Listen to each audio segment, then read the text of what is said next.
Hey everybody, it's David with Beagles on Fire, and I have done some of this series on dogs that are in my kennel, and we've done two, I think, so far. We did Georgia and Uga, and I was sitting here thinking, and of course I told y'all in the beginning it was going to take me a little bit of time to get through this because I just don't have every day available where I can just do a shoot like this to talk about one of the dogs. And actually, the dog that I want to talk about, I was out running my dogs this morning, and while I was out there running, believe it or not, I just stood there as the dogs were working and thought about which dog should I do. And you may not be seeing this on Father's Day, but I'm shooting this the night before Father's Day, and that's why this one kind of popped in my mind. This dog is actually a dog that is deceased. It's no longer at my kennel. But I got this dog. This dog was actually the first puppy that I ever got and took it to someone to start and took it and made a finished dog out of a pup. And that dog is Hunter. Was the first male. Actually, I had one male dog when I first started. This was the second male dog I ever owned in my life as a rabbit dog. And Hunter, if you've been following me and looking at Beagles on Fire for a long time, you know we called him Hunter the Retrieving Beagle. We call Beagles on Fire home of Hunter the Retrieving Beagle. And we'll get into some of that in a minute, but I wanted to tell you a little bit about kind of how that journey happened with Hunter. I had bought another puppy with the intention of taking it to finished. I had 4 finished dogs, and I wanted to see what it was like to watch a puppy progress and become finished and what I was involved in that. Didn't have a clue what I was doing, and it was a learning experience for me and a lot of fun to go through. I actually had bought Hunter after I had bought another puppy. I bought a puppy from someone else, not the guy that I had originally got my dogs from. And a week after I bought that dog, it was sick with parvo.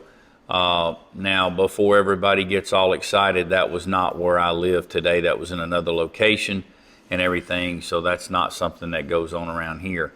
But I didn't know anything about that. I just knew that that dog was very sick, and they gave me some real big price money that was going to cost for a 6-week-old puppy, and I said, I can't sink that kind of money into a dog that I don't know 50-50 chance on whether it's going to make it.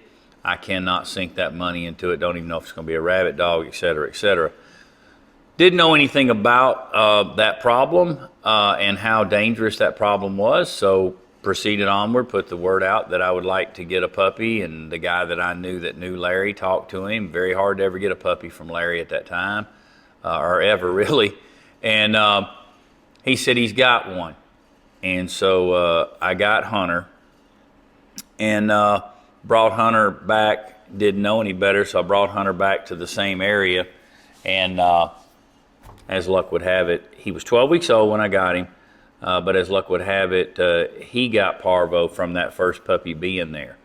And so I was sitting there kind of at a I can't sink this kind of money into a pup. Well, it's Father's Day tomorrow, but I want to tell you a story about my mother. My mother said, David, we're going to give this dog a chance. I'm going to take care of this vet bill. She's got a soft heart. I thought, this is crazy and insane. I think it was over $500 for a little pup. And don't know if he's going to make a rabbit dog or anything. But I had no idea what I had in my possession. And I never will forget when I walked out of the vet's office. My mother went with me to the vet's office, paid the bill, and she looked that dog in the eye and she said, you better live up to your name. I done spent a lot of money on you. You better be a Hunter. And like I said, we had no idea what in the world we had our hands on. That dog turned out to be one heck of a rabbit dog, fantastic rabbit dog. And I want to go through some of the letters here for his name. You know, if you've been watching these, that I've been taking the dog's name and putting some characteristics that the dog had, but also some characteristics that it'd be great if we had as well. And I thought this was fitting for Father's Day. So I took the H in Hunter, and to me that stands for honest. And you know, Hunter was an honest dog. And you say, what do you mean by honest? Well, when he barked, he was true to the rabbit. He was honest about it. He would tell on them. He would come back. If anybody was running anything wrong, when he became a finished dog, he was all about a rabbit. And if you heard his mouth in there, if you saw him out there with the dogs, there was no doubt what was going on. He was running a rabbit, and just turned out to be fantastic. And you know, for us as fathers, we've got to be honest. We've got to teach our kids honest. They got to see something honest in us. The problem in the world right now is we got a lot of people who are not honest. You know, it's really not hard most of the time to be honest. It just means you tell the truth, good, bad, or ugly. You know, a lot of people don't get upset with you if something bad happens, as long as you're honest about it. But if you try to cover it up, then we all know, we've been around people like that. So the H in Hunter stood for honest, and we know that's what we've got to have. The U is understanding. Hunter always understood what the mission was, find a rabbit.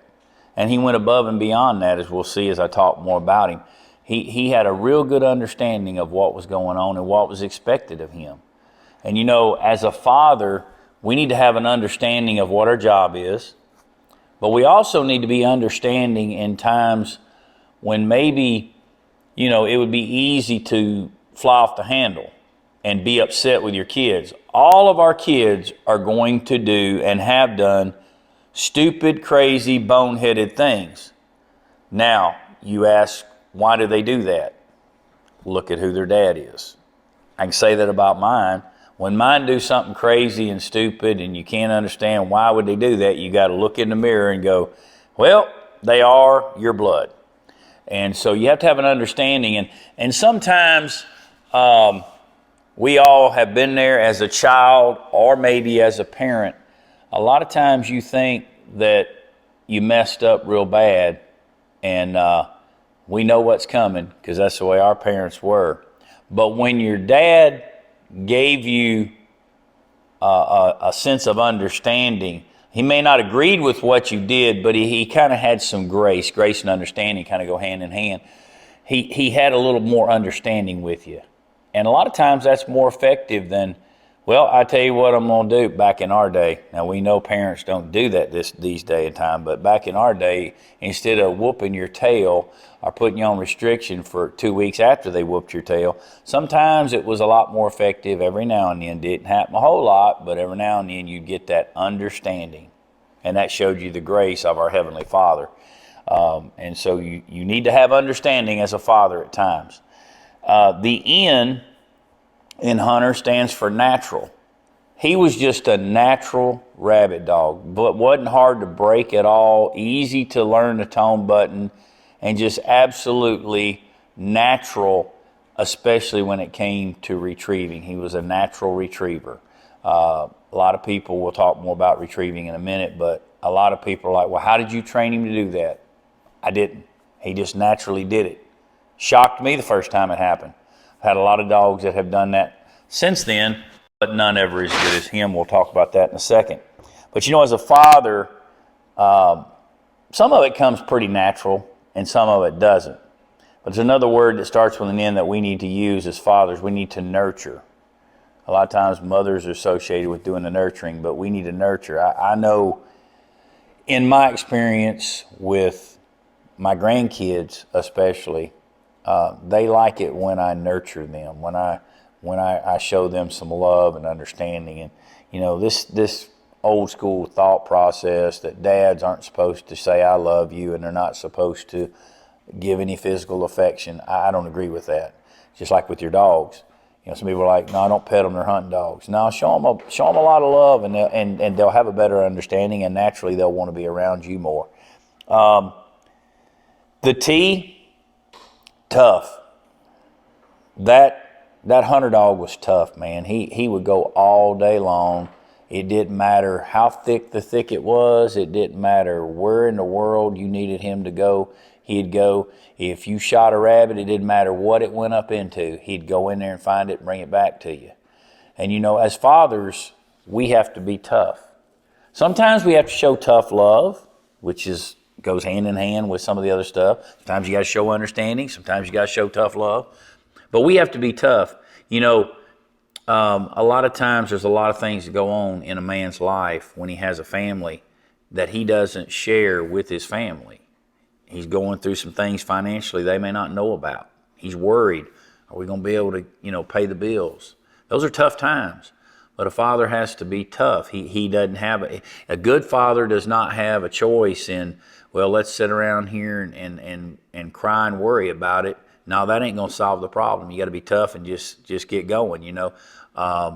There's an old saying: if you're going to be stupid, you better be tough. You've heard that one. Well, we need to be smart, but we need to also be tough and teach our kids that when the going gets tough, the tough get going. We've all heard that saying before too. The E stands for effective. Hunter was one of the most effective rabbit dogs that I've ever had. He was very effective in getting out there and doing things. Very effective in passing on great blood down the line. He raised he sired several different dogs. Some of the ones he sired was he was a sire to Junior. I named the dog Junior. Instead of Hunter Jr., I just called him Junior. Junior was really good at retrieving as well, naturally, and he sired a lot of dogs. So basically the way this bloodline went from Hunter, you had Hunter, then Junior was his son, then Hunt, that some of you that have recently come in the last several years, you've heard about Hunt. Well, Hunt was a grandson to Hunter. So I had Hunter, Junior, Hunt, and then Hunt. Out of Hunt, I've got Hondo and Little Hunt. And so kind of carrying on the same blood there as best we can, and a lot of same characteristics. Hunter was what you call, a lot of people call him Warfield Red. It's just a red and white dog. He had a little white high mark on his hip, and a lot of the dogs that I kept out of him had that same mark. He was also the sire to Hottie. Some of you may remember Hottie if you've been following me a long time. Hottie was Happy Girl's mom, and I know if you've been following me at all, you know about Happy Girl. So this just gives you a little bit of the history of the blood. He was also the sire to Moxie, Fire, which out of Fire came Wildfire and Fireball and all that bloodline there, and Flame. I had Fire and Flame, and a bunch of different dogs like that. So that's kind of some of the dogs that he sired that have come on down the pipeline since then. But he was very effective at leaving a mark on the kennel by his blood still being up there, and I always want to have some Hunter blood in my kennel. And as a father, we have to be effective. We have to be effective in what we teach our kids. We have to be effective in how we provide. We have to be effective in leaving a legacy. A lot of different things we need to be effective in. And then, of course, the last letter, R, I put down for retriever. That was Hunter's biggest thing that set him apart from other dogs. I've had several great dogs that would get in the thicket, would hunt, would tell on them, were just great all-around rabbit dogs. But I have not had a more consistent retrieving beagle than Hunter. When I first started, I was all about hunting. I had 4 dogs, and then I got him, and I ended up getting his sister and brother, and I had 7 dogs, and I thought that's all I'll ever need and all I'll ever have. And it blew up from there, obviously over the years. But back then, I wasn't into videoing, and I was into hunting. Let's get some rabbits. And so I remember distinctively a hunt that we did with Hunter. And I wish I would have had somebody filming, or I would have filmed some of it, or something, because I would give anything to have the footage. We had 11 rabbits that we shot that day. It was just me and another guy. We did not jump shoot anything, but we shot 11 rabbits, and Hunter retrieved 9 of those 11. Now, Hunter did some stuff that also ties in with the father. To be an effective retrieving beagle, you have to be aggressive at the rabbit. And you say, well, what do you mean by that? You're not always the first to get there. Hunter was at the front of the pack most all the time, But another dog or two might get there before him. But Hunter would let them all know, that's my rabbit. Very possessive of the rabbit. He would growl at them and threaten to fight them, even though he never fought them. He would just scare them back, and he would reach down and pick that rabbit up. And he would come prancing down the lane because he knew he was doing something really great. And you could just see his little trot was like a diddy bop going on. His little tail was bouncing back and forth, and it was like, look at me. And here he come with that rabbit dead center. He would never tear the rabbit up, wouldn't pull a hair out of it. As he was going down the trail, some other dogs would see the rabbit and want to come to him, and he would growl with that rabbit in his mouth, like, I'll drop this rabbit and kick your tail, but you're not getting this rabbit. This is my rabbit, and I'm taking it back to my owner. And how I tie that in with being a father is, as a father, we have to be a retriever. Sometimes we have to go get things and bring them back to our children. Sometimes we have to go get our children and bring them back to where they need to be. They may be adults, and I realize once they're adult, they're out of your hair and everything, but you can talk to them, and you may need to bring them back to where they should be in life. And that's not always easy. It wasn't always an easy retrieve for Hunter to go get the rabbit. I remember one time I had a guy here with his young child, and his young child shot a rabbit, and the race kept on going. And this kid was like 9 or 10 years old, and he's kind of cocky, and he's like, did you hit it? Oh, yeah, of course I hit it. And I'm thinking, man, they've gone 150, 200 yards out there, and they're going wide open. And he hit it. Okay. But he must have got a shell, one shot in it or something, because the race shut off. And this is all before we had GPS collars. There was no such thing out there. And all of a sudden, I mean, like I said, they were about 200 yards out, and all of a sudden the race cut off, and some of the dogs started coming back, and you would think, okay, the rabbit must have went in the hole. The race is over. And here come Hunter with that rabbit in his mouth. And just so many different times that he brought rabbits back that, you know, if he didn't retrieve, you'd never know you got that rabbit. And you know, as a father, sometimes people don't know what they need or what they've done or anything, and we got to bring something back to them. Sometimes there's good things that kids do, and we need to bring that to their attention and say, hey, maybe it is you thought you messed up. You thought everything was over, but look, here it is. I got it for you. It's all good. You know, I can tell funny stories about some things. Sometimes it's not what kids need. Sometimes it's what they want that you as a father get the chance to retrieve for them, so to speak. I remember my son, he came to live with me when he was 11. And, you know, he got 16 years old, and he wanted some wheels, you know, and he didn't want to get the wheels that I would have got for him. He had to have this Chevy Tahoe. And he had called about it, oh, Dad, here, it's right here. It's this price, and it blah, blah, blah. Oh, we got to get it or it'll get gone.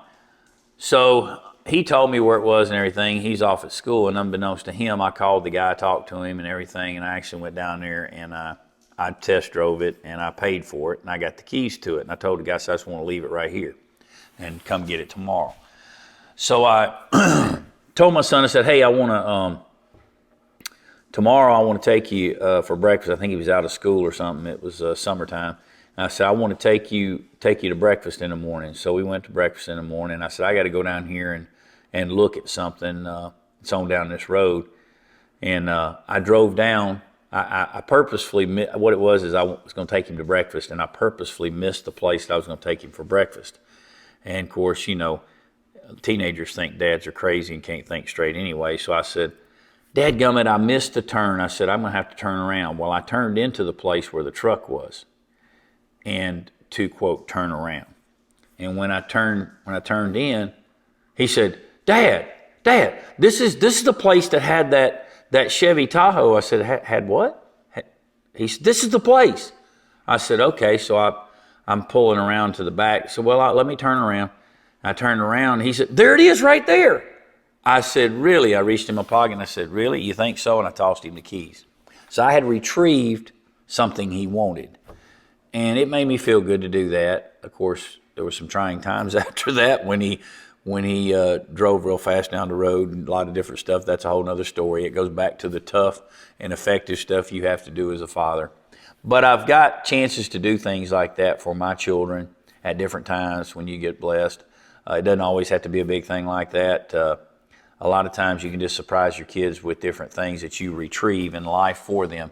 But it doesn't always have to be monetary value. Most of the time the memories of things are more for them than anything else. But I just wanted to share that with you and let you know about Hunter, the retrieving beagle.